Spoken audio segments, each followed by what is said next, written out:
இப்படி அத்திக்கட வனவாசி திட்டம் மிகச் சிறப்பாக எழுச்சியாக அதிமுக ஆட்சியிலே கொண்டு வரப்பட்டது என்பதை நேரத்தில் தெரிவிக்க விரும்புகின்றேன்.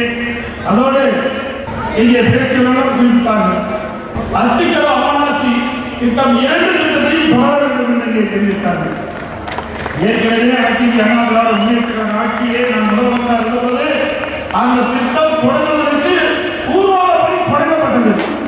விரிவான திட்டத்தையும் தயாரிக்கப்பட்டது. ஆட்சி மாற்றத்தின் காரணமாக ஆட்சியாளர் அது அப்படியே கைவிட்டு விட்டாங்க. மீண்டும் உங்களுடைய நல்லாதோடு அதிமுக ஆட்சி தொடர்கின்ற மலரும்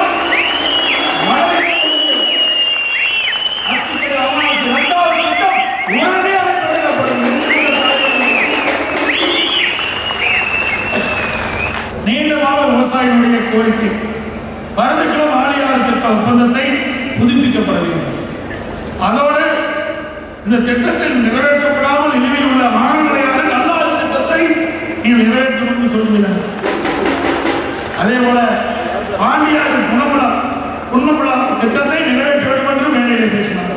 நிச்சயமாக இந்த திட்டத்தை எல்லாம் நிறைவேற்ற வேண்டும் என்பதற்காகத்தான் நான் முதலமைச்சர் அந்த காலத்தில் அண்ணன் அறிவிச்சார் SP வேலுமணி அவர்களையும் அண்ணன் பொள்ளாச்சி ஜெயராமன் அவர்களையும் சகோதரர் KC கருப்பன் அவர்களையும் 3 பேரையும் கேரளாவுக்கு நேரடியாக சென்று கேரளா முதலமைச்சரை சந்தித்து இந்த கோரிக்கையெல்லாம் வைத்தோம். அவரும் நம்முடைய கோரிக்கையை பரிசீலித்து ஆவணம் செய்வதாக உறுதியளித்தார். அதன் அடிப்படையிலே இன்றைக்கு உயர்மட்ட குழு அமைக்கப்பட்டது.